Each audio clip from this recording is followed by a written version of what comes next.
Well, I think your analysis was very straight line. History doesn't run in a straight line. Kid, you cannot tell your neighbor he is stealing ducks when you are stealing frogs. As High Commissioner, I was wrong. As Charandas Prasad, I reacted naturally how any person would have. I did not come here for that kind of abuse. I did not come here for that kind of abuse. If you're going to go down that road, I'll walk off. But it's all okay once they're talking. If they were talking, I could not have been here today. You got ADHD. I got that thing.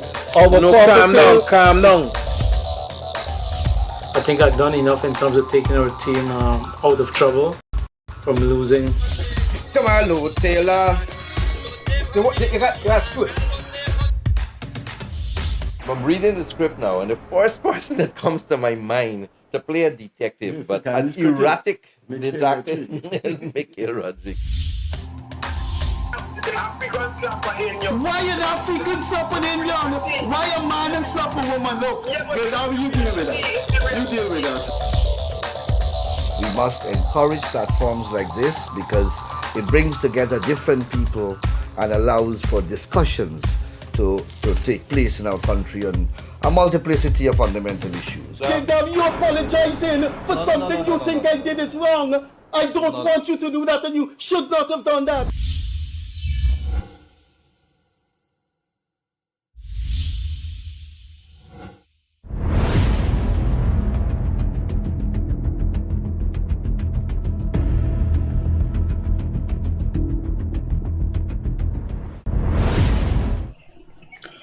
This is the Gildarie Freddie Kissoon Show. Wherever you are, based on time zones, it's good evening, good night, good afternoon, good morning. London is ahead of us, so it's good morning.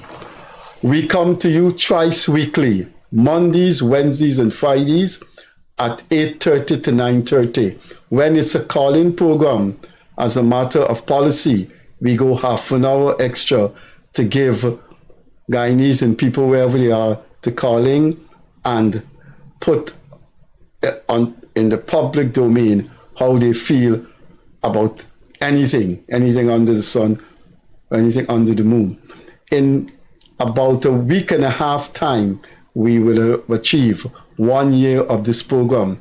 As I said before, it's been a mentally and philosophically gratifying experience to me because I have learned a lot, and I will learn a lot this evening. And let me tell you why.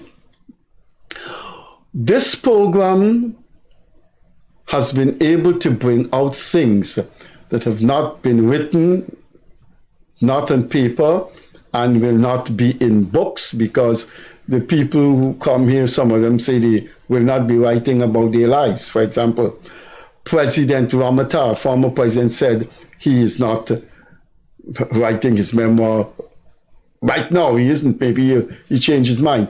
So some things have been said in this program that will not be in print, but they are there for researchers to research and to contribute to Guyana's historiography.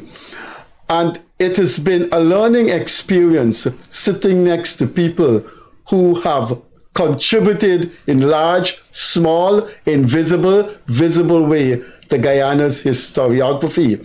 I can remember discussing with Ralph Ramkaran how he felt when he left the PPP, Clement Rohi's views on Moses Nagamutu.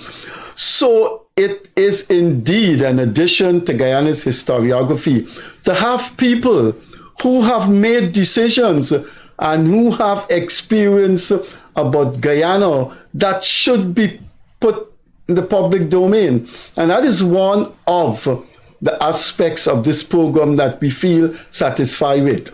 Leonard Gildarie said he's caught in work. Of course, Gildarie is a businessman. His business, he has a number of screens on the East Bank Highway, so that takes some of his time. So he said he's caught in that and he would not be able to make it. Our guest this evening is one of the persons that will contribute to Guyana's historiography, because he's not just an ordinary person who excel in some area. No, he has been an important part of an important organization. There have been 5 very, very important political parties in this country.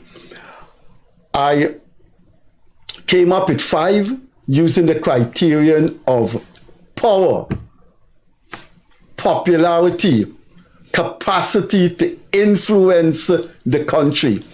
Those 5, 2 of them are mega parties, the hegemonic organizations because of their leadership, their strength, their resources. That's the PPP and the PNC. There have been 3 other parties way below them, but they've had power and they've been able to influence the direction of Guyana. That's the United Force in the 60s, founded by the Portuguese commercial sector. The other is the 1970 movement turned political party, the Working People's Alliance.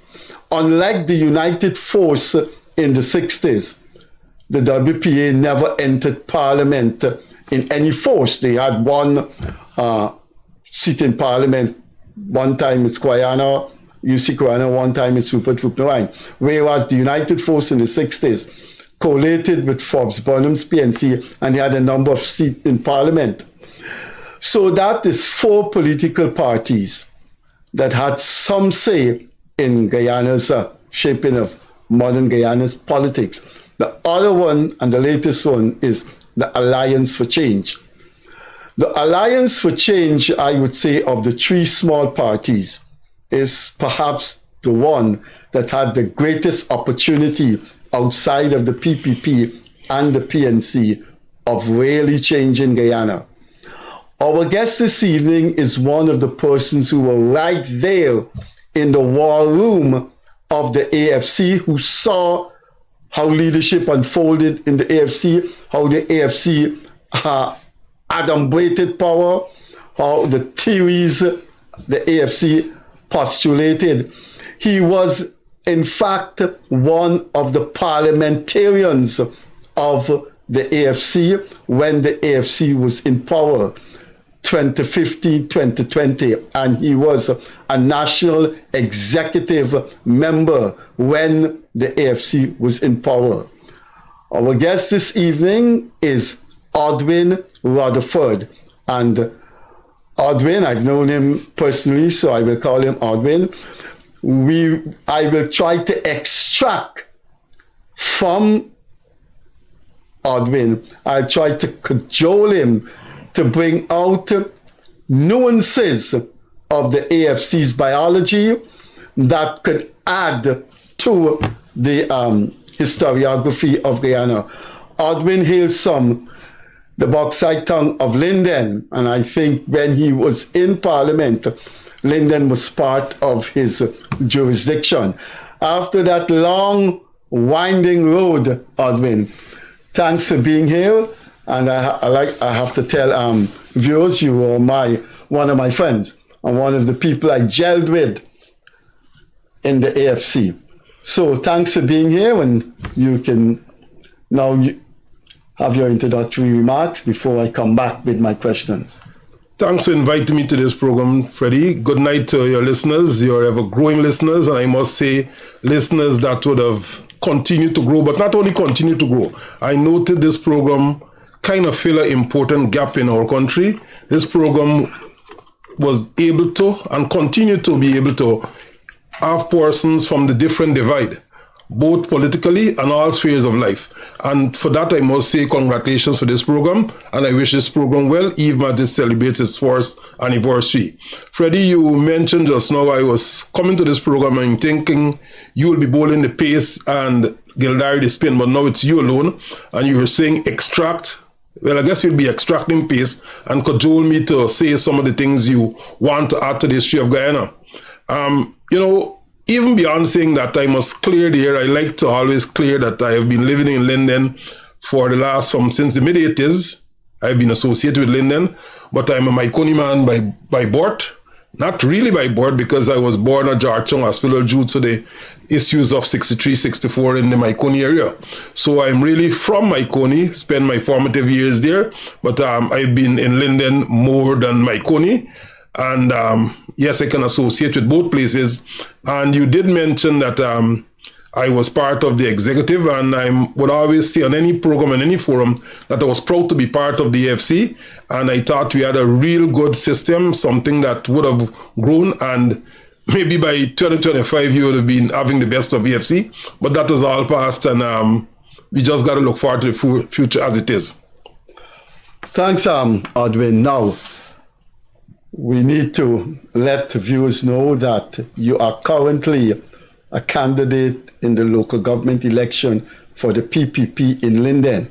I hope this program, I sincerely hope this program will help your candidacy, help your campaign, but help expand your patriotism in Linden. Tell our viewers how you came to be a PPP candidate after being so long in the AFC. But it did hit the press, and you were reported in the press as resigning from the AFC. We'll come to that, but I just wanted viewers to know that you're currently a local government candidate in the municipality of Linden. And I want to say, knowing you, I don't know how this may come over with viewers. I normally say I don't care. I don't care how it comes over, but I have always seen you, especially when the government, your party was in power, of somebody of an independent mind. As the program go on, I will call the small group of people in the AFC who were independent and did not like many of the directions that the AFC was going. I became very critical of the AFC when they came into power in 2015, and you maintain and solidified your friendship with me. I hope you're successful in the local government election in Linden, because I think Guyana needs independent minds like you. Thanks for mentioning that, Freddie. I would not have been offered this program without clearly indicating that I'm a candidate in the municipality or the town of Linden. And we're having a very good campaign. I think a very good team was put together. And we know, for one, we can say we'll do better than at present right now. But victory is not very far from us. The people in the community are warming to us. They are in our campaign or hitting doors. They want change. And they think that the team that we have can bring that change to us. You know, Freddie, you mentioned just now our long friendship, and it is indeed long because we worked at the university together. And even before 2015, we had our banter, we would shoot, and I would generally shoot straight. You're a straightforward person, and you would have been able to maybe appreciate the different political divides at different times. And I can say I've been able to do the same. And hence my reason for, after resignation, and after being called to serve, I normally say, I recall on the 4th of January 2021, very early in the morning, His Excellency called me, and I was surprised because where is this calling coming from now? But he said, you know, Audwin, I was meant to call you a long time, but I'm calling you to wish you all the best for the new year, but also what are you doing? How things going on? Family, what have you? What are you doing? And I said, I'm here. He said, I saw you resign and you seem to just take a backseat. You're out of politics. But I'm calling you to serve this country. And I was impressed with that call. So I said, man, wait, you meant to be out of politics. He said, no, it's not about politics. I'm not calling you to join my party. I'm calling you to speak to me about development, speak to me about things you want to see happen, and have that kind of discussion, but help this country move forward, because he is convinced that more than the persons in his party must be involved in taking this country forward. I was impressed by that, and he engaged and he called that we have a one-to-one meeting in his office. That took place a couple of days after. And again, I was impressed with him being receptive and us having similar ideas for taking this country forward. And therefore, I had no hesitation in continuing to cooperate. And maybe when he called, he say, my friend, person might be saying I'm pushing it too far. How can you become a friend with somebody like that? But even before that call, I recall many instances when we were at PAC together. I also recall the famous night of the checking for what was in the bond. And, he said by then we were chatting. Explain that to you. On that What's night, PAC is Public Accounts Committee. And the president was the chair of that committee. I was a member of that committee. We were 5 on the government side, 4 on the opposition side, but they were the chair. And that's a strange combination. A combination that suggests that the opposition is the chair, but then the numbers don't add up. The government have the numbers. Yeah. That's the composition. So it was Minister of Health, she was one of our members, Minister Valerie Patterson, Honorable Jordan Figueroa, Charandas, and myself. We were the 5 members there. Walter Lawrence, the 4th member, that I missed the name. So our relationship started to grow from them because we'll chat on many things that were happening. And there are times that, truth be told, in this country, we go to PAC and many Mondays, I'm saying, am I really serving a real purpose? Because many of our accounting officers, to me, get off. At that forum, we seem to bang them, beat them, ask them for things they promise to bring it, they will bring it the next time or send a written submission. But the bottom line is the very infringement would keep repeating itself. And that is across ministries, I would want to say, and not going down in any one ministry. And also that will happen in the regions also. And therefore, I cannot say that journey there was one, for me, was learning, yes, but it's one that I'm sad for our country when, for me, the authority in terms of our account system, the PAC, sometimes allow persons to get off a little free, Freddie. Additionally, you mentioned, Freddie, just now, history and who may write and may not write. By 2016, I started to put little pieces together, and maybe someday I'll put them together in a better form. I'm not that popular to write a book yet, but then I started to do something, and each piece was at a different label, but the overarching topic was let my country go. And persons who were close to me know that I was doing that. Lots of persons. Because I felt at that stage, I got involved in politics to see my country grow and really realize its true potential. That's my sole purpose of getting involved in politics.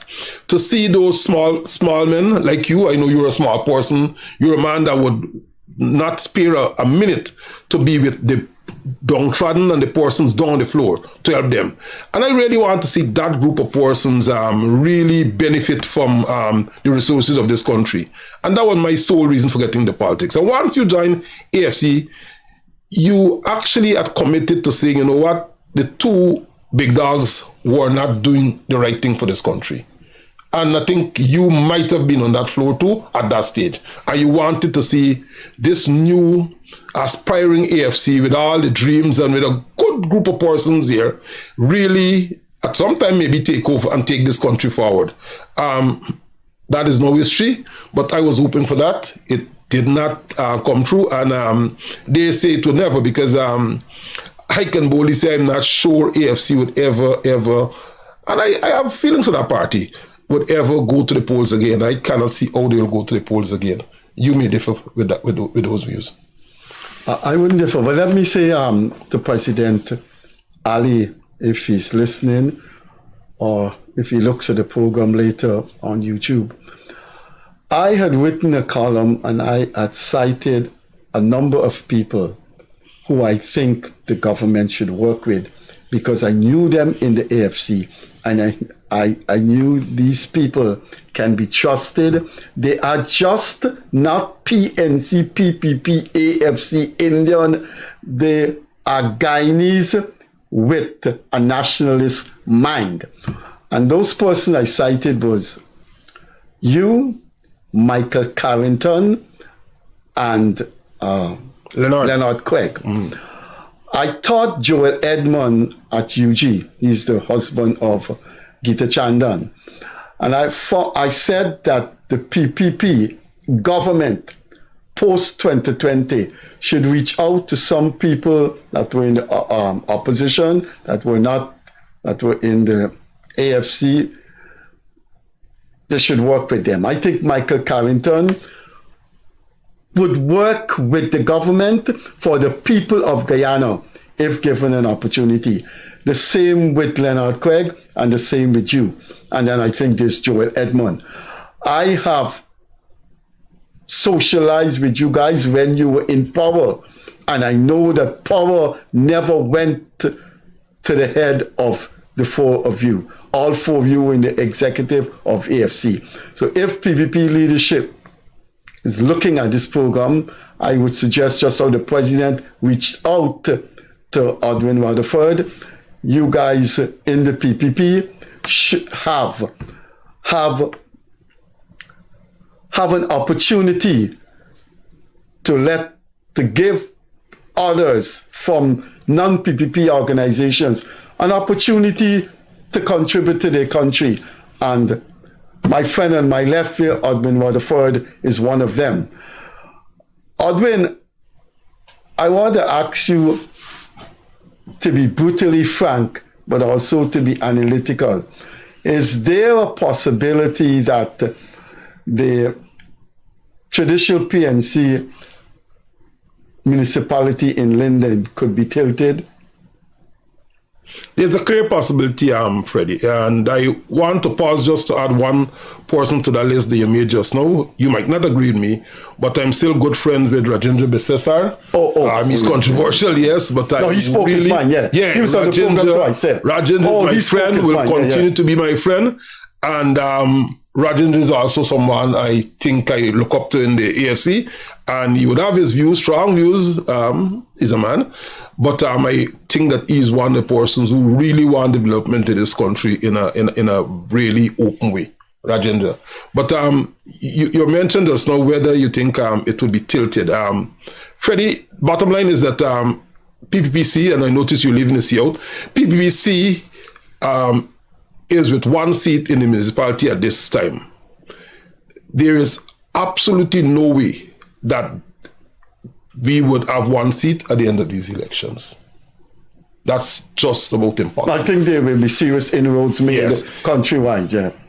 I mean, the PNC is not doing too well. The way our elections are run, I like the system for the two-tier method where you have the constituency one, so the person can win or lose that.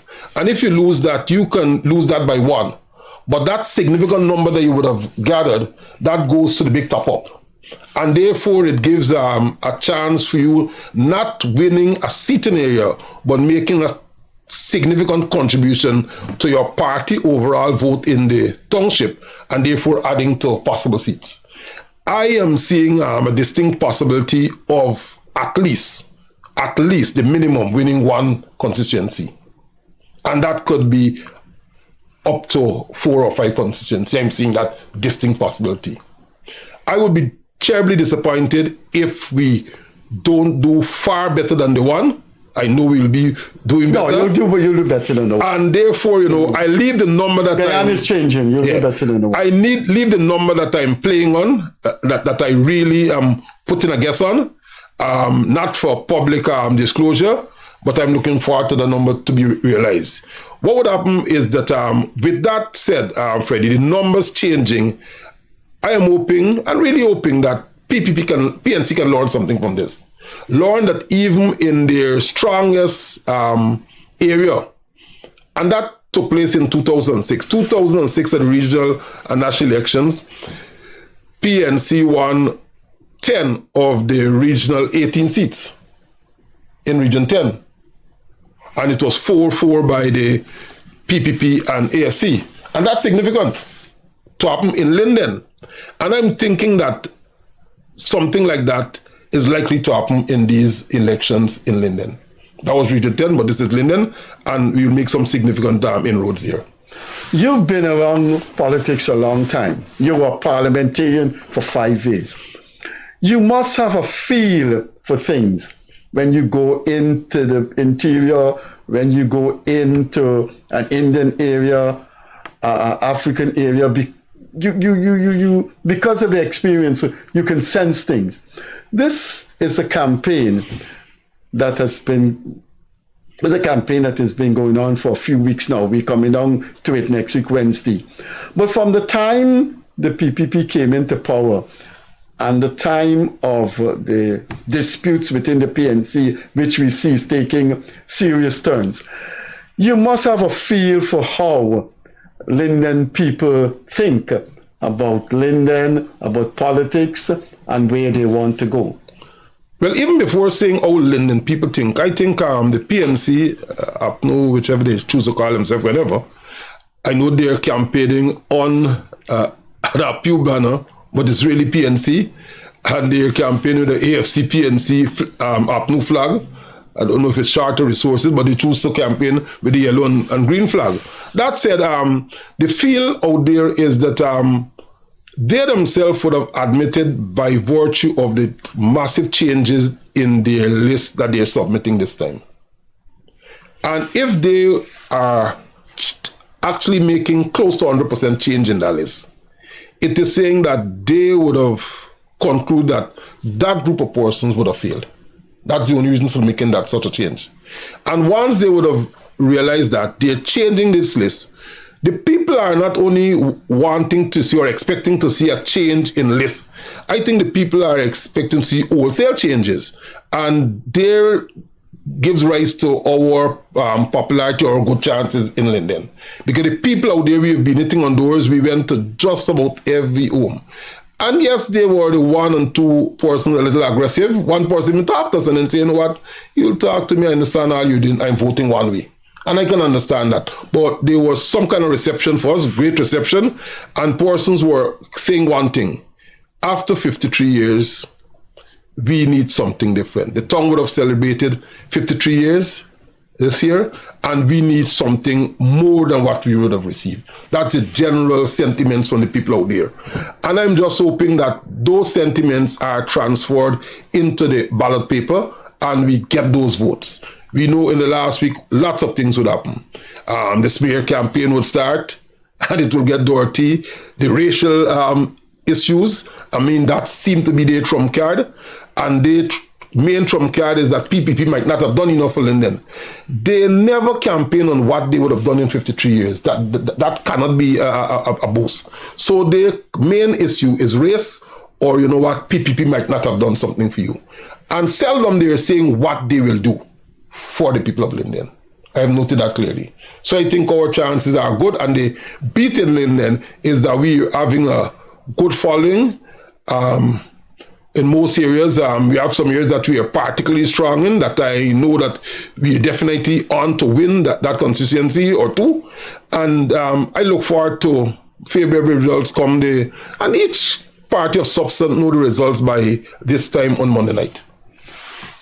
There is a vulgarity and ugliness in the mentality of a certain section of Guyanese. I have been in the thick of it, facing that kind of vulgarity.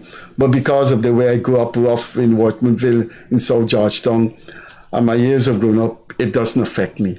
But there's always this talk. You sell out, you're getting money. It's a denial.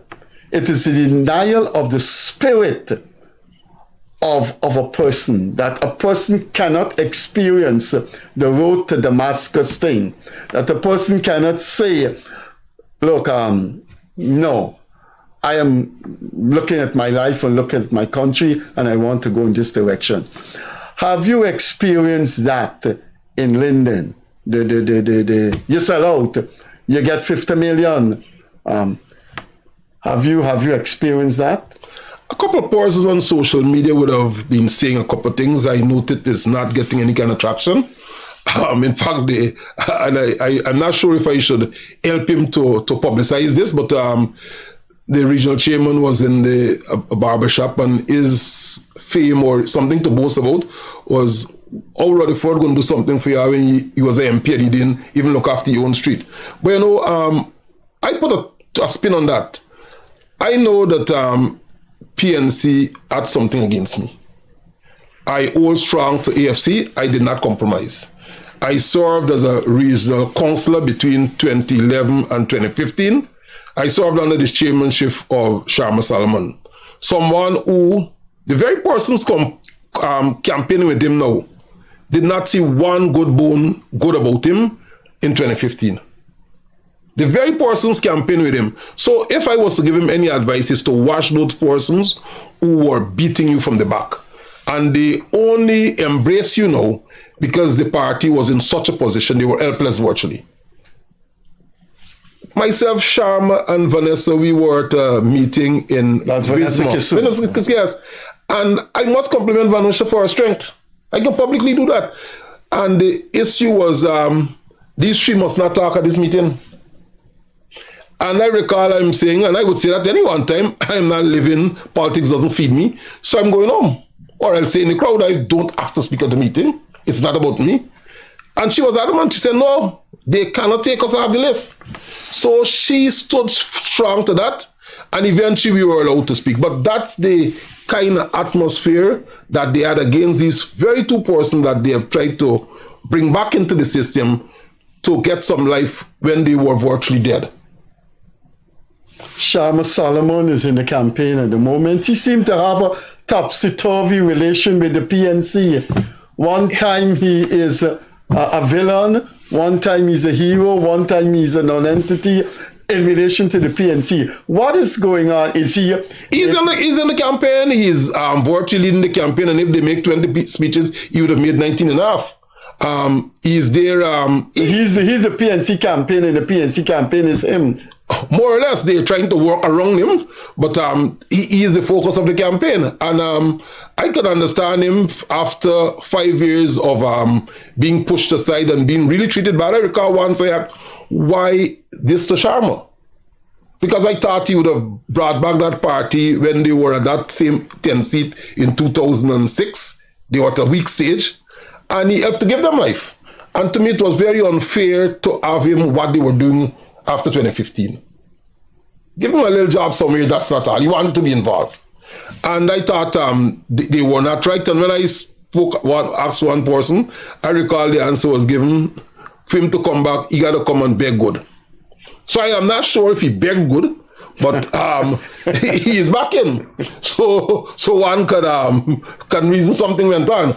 But you know, he's there more or less leading the campaign. I don't think he's the leader of the list, but he's leading the campaign, and maybe not want to say that is what he lives for, but he's in the campaign. His star would have faded from the time in 2010, 2011, when he was catapulted into fame in Linden. His star would have faded from my analysis of political trends in Guyana. Fairly, yes, you know, but PNC is so weak in Region 10 structurally that they have to go back to Sharma.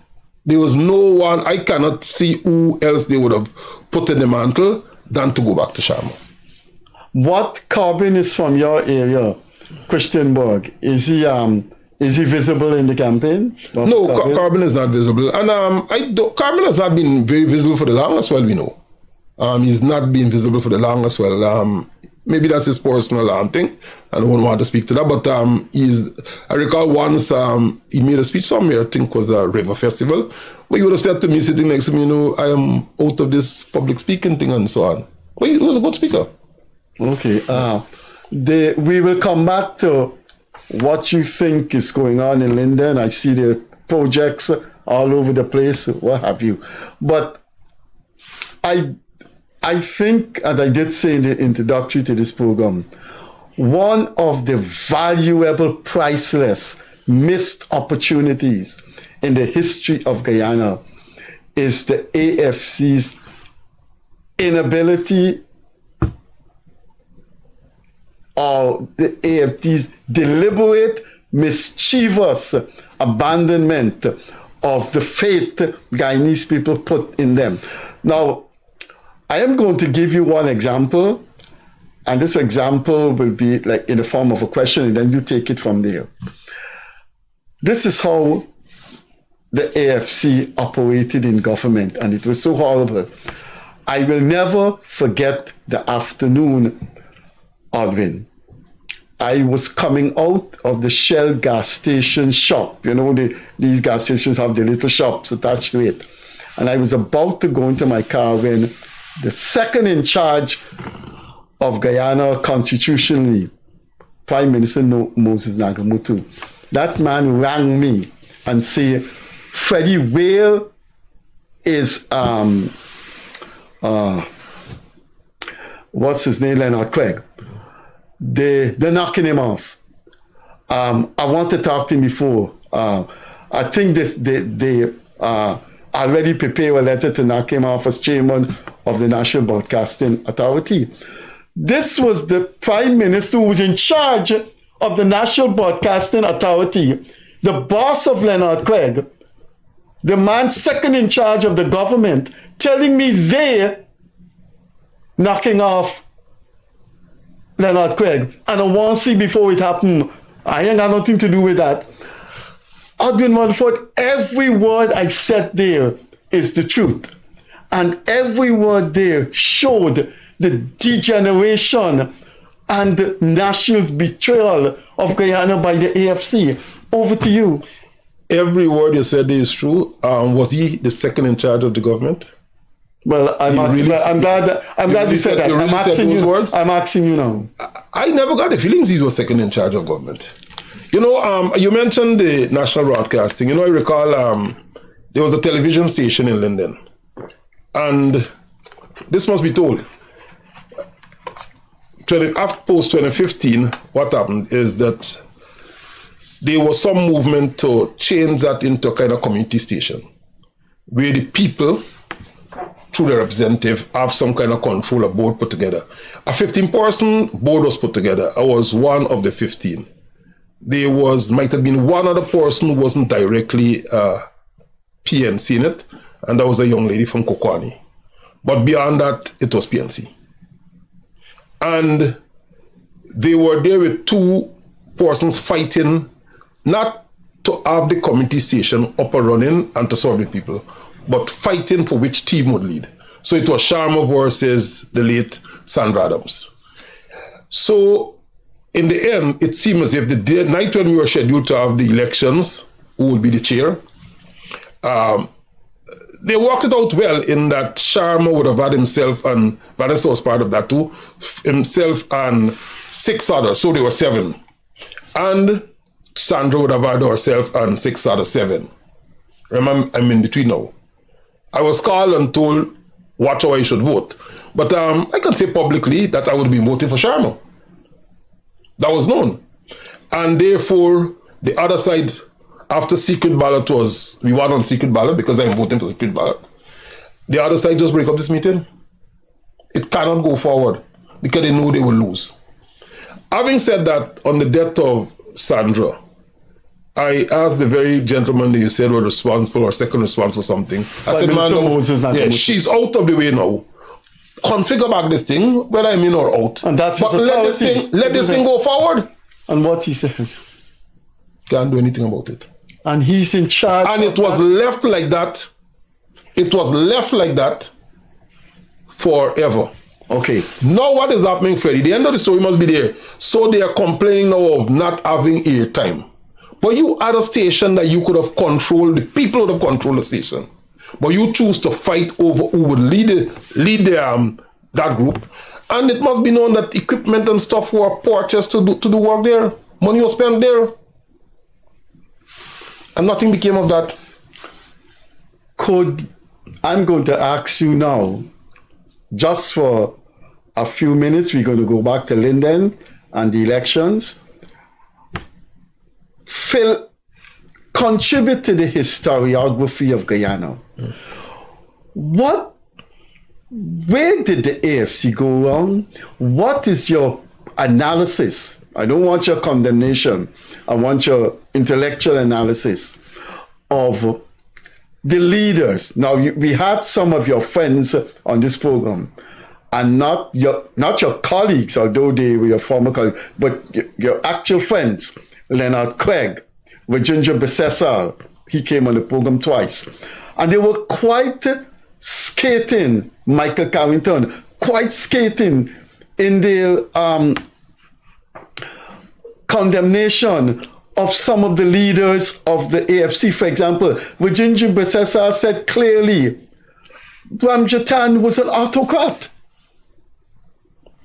Where was the AFC a body that practiced democracy among itself, or the second-tier leadership? You said Joel Edmonds, Craig, Michael Carrington. Were you guys given, were you guys recognized, shown respect, those kinds of things? The AFC must be, you speaking to that, you must speak to pre-2015 and post-2015. Right. And as the years went on, it got worse. And, I would never sit at any forum, Freddie, and condemn me being part of AFC who decided to join with the PNC. For one, that decision would have served this country well, in my view. My view is that after that decision, the PPP got more conscious of what are some possibilities they can lose. And having got the fact that, we can lose going to the polls, regardless of what they might have complained in 2015. And I'm not sure which election both sides would have said, yes, this was a regional election in Guyana. For me, if you should ask me, there were lots of questionable elections in this country. But many times, for one, we know 1992, 2015, 2011, and 2020, they were reasonable results what the population wanted. I can safely say that. But, so the AFC went into a coalition. It was difficult and it's almost impossible to work with the PNC. We saw it was united in the 59. A party would have gone with them and they became nothing.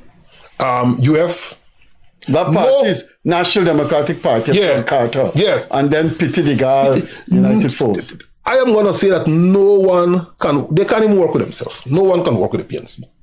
They're almost impossible. So AFC making the decision to go coalition on that famous Valentine's Day 2015, it was thrown to the floor. And for the most part, we rejected it. But, I recall I fell on Nagamutu's plea. Nagamutu said, what, if you want to do for your people, the better thing is to get in office to do it for your people. And that is reasonable to understand. Yeah, that's fair. Yeah. I recall. Stay inside and fight. Yeah, stay inside and fight. Or be in government to deliver to your people. In government, you have power. So he's saying 2015, let us come together. It was a clear case of mathematics. The AFC plus the PNC would have always got across the line. I think you were pretty sure about that. In 2015. And therefore, that was his plea. I recall I based that plea also on something John Compton said to me in St. Lucia when I lived there for some time. That's the former Prime Minister. Yes, great guy.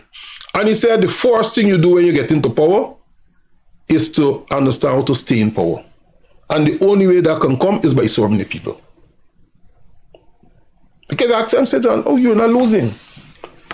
And he said, when you get into power, is to know to stay into power and to serve the people. He lost when he gave a victory to Vaughan Lewis. Then when he lost, 97 or something like that. But back to AFC. So I'm not regretting us making that decision, despite most of us wanted not to. And even on that night, I recall that mid-morning, 2 or 3 persons walked out saying, how can they go home to their families and tell them, you know what? We were fighting PNC for all our lives. We came from PPP, and now we're going to join PNC to fight. A couple of persons walked out. I recall 3 persons vividly walked out of that session at Georgetown Club.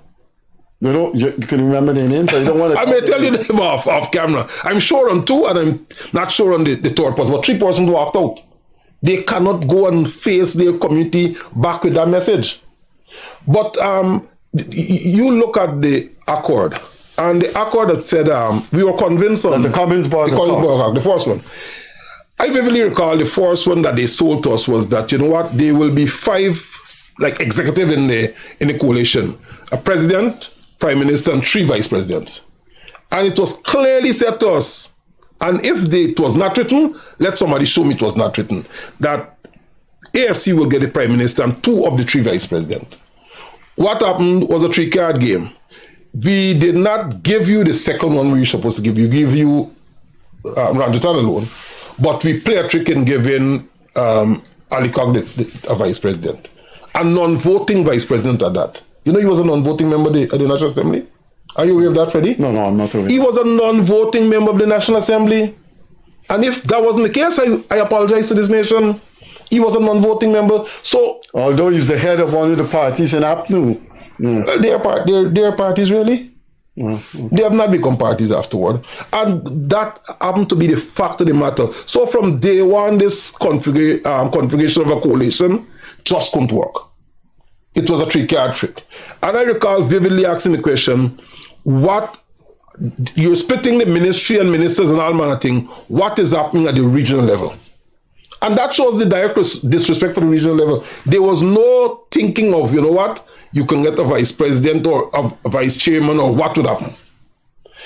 The fact that PNC had bent over after ANC demand to give us 40%, they had to come back hitting at you. Freddie, face reality. They won't give you that and that come back hitting. So very key positions all over the place. And you would know, and Randita and I respect Randita a whole lot, regardless of what you would say, Freddie. You know, let me in passing say this, you know, in December 2019, yes, I wanted to chuck from the FC. And in fact, my letter that finally went on the 11th of October 2020, that letter started to be drafted since 2016 late. 2061, yeah. Late. Yeah, I got it. The power after local government 2016, I started to draft that letter and just stopped.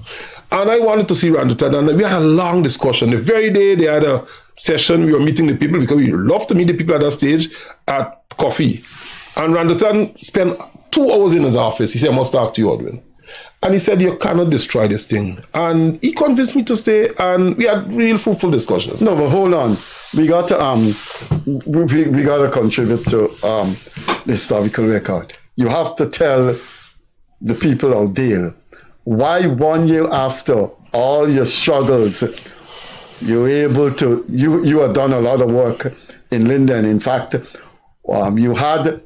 In 2011, you had won a seat in Linden, which through some kind of thing, the AFC didn't get it. Why in 2016, you were parliamentarian? The AFC, like the United Force in the 60s, now has power. Why would you have wanted to resign? This is the apogee. This is time when you now, expanding your horizon. Why in 2016 and then 2019, there was this thought. Okay, first let's put the record straight. The one seat was 2006, not 2011. Okay. By 2011, AFC was on the dung in Linden. And it reflected in the polls 2011. 2011, we won 2 seats in Region 10. In 2006, you got 4 seats. It was in the dung. I was never a face-up active person before 2011. I recall Mackenzie was doing the campaign in Linden in 2011, and he called me to be part of the team. And that is how I was kind of forced You're coming up to why you wanted to resign in 2016. Yeah, 2016, you have power. After local government, I really could not have worked with the PNC in Region 10. That is clear to see. There was always this deceitful and a kind of hatred for the AFC. They don't include you in most things they do in Region 10. That was the approach to things. I recall after the local government 2016, I called Valerie Patterson and say, you know what, we're not working well. Let us come together. Let us reach, talk, discuss. And let us be the example of how coalition can work. Let Region 10 lead this. And she was very accommodating to me. I recall good memories for, it was Easter Day 2016. I passed Gasper, he was a councillor at that stage, going to Valerie, say, I'm going there. Because we must have this discussion. We plan to reach, eventually, when we were to reach at 10 o'clock the day, PNC is now having a meeting. We must wait on them. And they're having their meeting for us to reach. Finally, I'm going long, but finally we reached, and it was a broke-up meeting, basically. We just couldn't work. This what we were seeing at the end, Freddie, was earmarked from the beginning. But can't it you just couldn't work. Can't you see you're contradicting yourself, and you're going to be under serious fire when this program is over? Although people may not contact you when they analyze. I get the sense that you have portrayed the reality of the PNC in its relation with the AFC. But I want in the next, how many minutes more we got? We have 11 minutes more. I want in the 11 minutes, you tell me why you think people should not be unforgiven about their attitude to the AFC. What you're telling me should have caused serious dialogue between AFC and PNC. But I'm putting it to you, Audwin Rutherford. I think the AFC leadership, though they felt they were given a raw deal, wanted power, loved power, enjoyed the power, and betrayed the Guyanese people.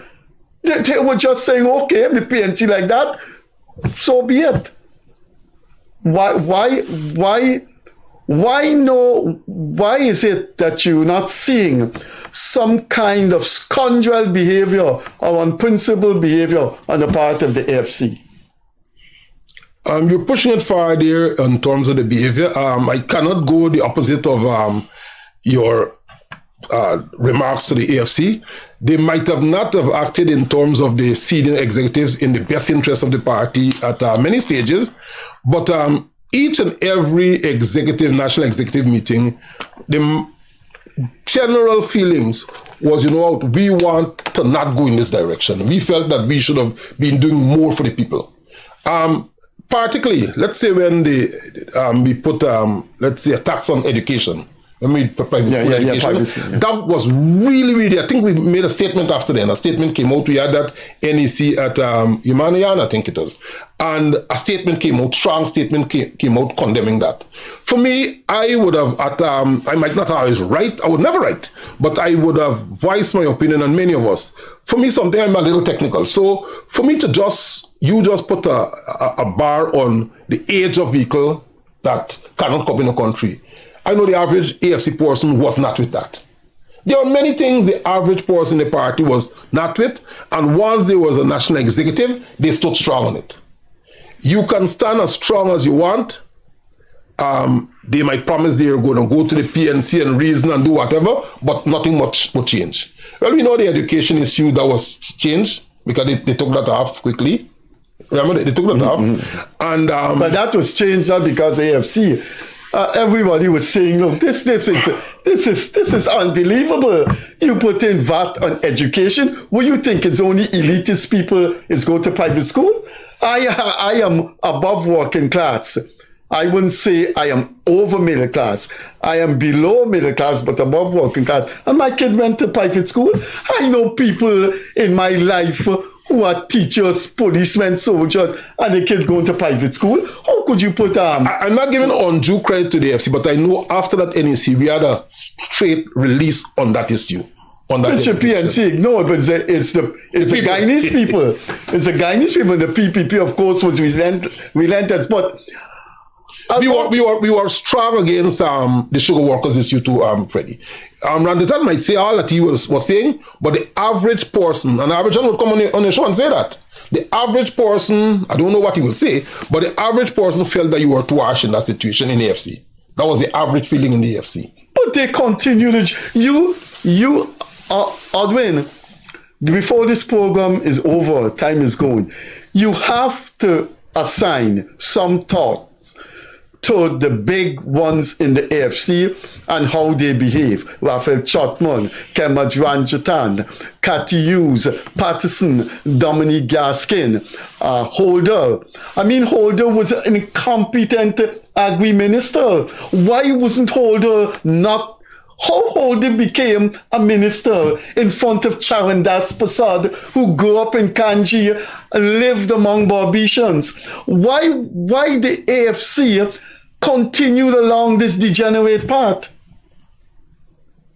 You seem to have some sentiments for them, but you're a realist.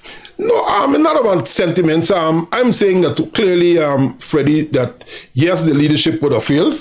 and I can say that openly.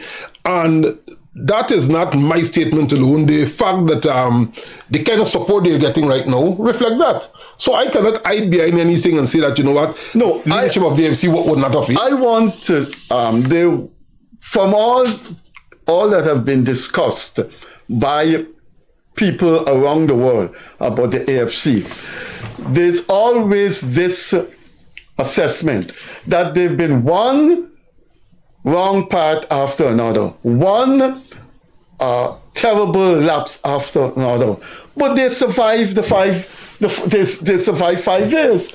The AFC never said we're going our own way. I mean, Moses Nagamutu was a joke as a prime minister. The man is second in charge under the PPP. Sam Hines had enormous power. I went to Sam Hines and got house lot for a friend. I went to Sam Hines and got a license, firearm license for a friend, because Sam Hines had the jurisdiction. Moses Nagamutu had nothing. Why didn't the AFC say it is time now to leave this government? And we have to, when you finish with that question, we have to come up to the elections. No, the AFC might not have, the fact that the membership demanded rewarding and redoing the Commonwealth Accord. Yes, we know it was done and then done in secret, because that was kept to the chest. Mm-hmm. So to say that the masses in the AFC, if we still had masses by that stage, were clearly not in favor of the direction we were going, and we thought that out of 2020, as I tell you, 2019 December, I was there at Ramsden, that's it. And he said, no, let's continue and try to drive out. Things going to change. Things will not be the same. And we all can question, and we all know a victory for the coalition. Do you feel that I would have been the Prime Minister? No, I don't think he would have been the Prime Minister. And that is the level, and I'm with your view? And that wasn't say, I would say Randerton is some bad person. Randerton, in his makeup, I think he want good for Guyana. That's my clear feelings. He was dealt a real rough blow. Even his ministry was stripped. You would have said that. Minister of Citizenship. Yeah. So, it's like you're fighting against, and you feel that, you know what, despite being pushed down by the PNC, like something you might be able to recover. And this is no excuse for the AFC. They are in the position they are because of maybe not becoming conscious and taking a strong stand with the coalition partner earlier. Michael Carrington sat in the same seat you did whilst holding membership in the AFC. And he said, we knew that, we meaning that coalition, that we had lost the elections. Leonard Craig sat in the same seat and said, now looking back, I was deceived. Things that were told to me, numbers that were given to me were not right. The conclusion among many AFC prominent people who have sat in this studio is that they believe and they know that the elections was won by the PPP. How could Ramjatan and Raphael Chotman, who abuse the small nations in the Caribbean, say they don't know anything, they're too small? Don't you think the 2020 election, the AFC, except Dominic Gaskin, committed suicide? Yes, I recall, and I respect Dominic too. And instantly once Dominic's statement had become public, I called Dominic. I said, no, I called Dominic. And I said, Dominic, because I was always asking Dominic, what are the numbers? He was close than me to the system. And like 2015, when he was giving me good feedback, and we knew exactly what was going on, I trusted he to be the one who would give me the accurate figures. And he had no access to much of the figures. He just didn't have much access. Did he not say that? Yes. And therefore, when he came out with those statements, it is clear to see, that our coalition government at the time had lost the elections. I would not come here and pretend that that wasn't the case. The important issue, I like to say the biggest problem for PNC these days, the counting at the place of poll, Freddie. Freddie, what was the post 92. I think 92 was the first time Compton had placed Yeah, that was one of the and that is concessions. the nemesis of PNC. Counting that. Once you would have counted those things at the place of poll, you've got to protect yourself on that day. And to complain any minute after that day is really you're complaining to yourself. The numbers will change by 1, 2, some a little error there and error there, but there will never be any significant changes from what come out of those polling places. So you've got to have your person representing you at that polling place. They're very important. They're representing the party. Before we go, you have any analytical thoughts on the future presidency of an Ali? Do you think he is creating a legacy that should be admired? I mean, I like to say publicly, I believe so. I just like to hear your thoughts. In my opening comments, I would have made a statement that I can call him friend. I would have also said that I got a call on the 4th of January 2021 from His Excellency. And I can also publicly say that if I should send a text message at this hour, 9:30 in the night, by the morning, he'll be replying to me. And he's likely to say, okay, Audwin, I will check on it. Okay, then. And those messages are not to ask and beg for something. Those messages might be a suggestion that I think X, Y, and Z should happen. And therefore, we drew to reach any time again. I thought that I should allow local government to complete before we reach. And therefore, I like the presidency of Ifan Ali. And one of the things, he was able to move over maybe the religious divide. That was important. I think he's able to ground more with youths. He's not faking that he likes sports. And I think he understands developmental issues. The ministry that he served in did pretty well during his stay as a minister. We can't doubt that, Freddie. And also, his work prior to that would have helped him to better understand developmental issues. I am convinced that he is on a track record to deliver to the people of Guyana. I am convinced that, regardless of what the naysayers are saying, you know, simple things like wanting more persons employed. And you can't employ them, but you give them a part-time. That may come over as nothing to those who are working or those who don't care and retired. But check the flip side. One set employing a whole lot of age persons as against someone who is giving young persons 40,000, 10 days a week. For me, it means a lot to those young persons. I've been talking to them and it means something. They're growing into a work situation. And there are many, many more programs, the BIT programs, the housing drive to want each of them. When you set out to give thousands and thousands of, can you really split them up and do them by race or by gender, by any yardstick? The people of Guyana are receiving outlet. I believe each and every Guyanese do outlet. Okay. And it should not take long, it should be done. Audwin, the operators have signaled that we've gone beyond our time. If you're looking at this program now, our guest was former executive of the AFC and former parliamentarian for the AFC 2015-2020. He is now a candidate for the PPP in the local government election. As my friend, I wish him well and I hope he wins, the PPP wins in Linden. Who vex, but I am voting for the PPP in the local government election for pragmatic reasons, and you should. That's the party in power that has the resources to bring about changes. Later on in other programs before the local government election, I could defend that position. But Audwin, thanks for being here, and we will have you again. Thank you very much, Freddie. And let me extend that victory not only for Linden. We know we already have over 200 and something seats that we can get without contest. Right. That's important. Okay, our time has come. We'll see you on Friday, in which there is going to be a big surprise on Friday. So wherever you are, get to your smartphone, your smart TV on Friday evening. Bye-bye. Catch you later.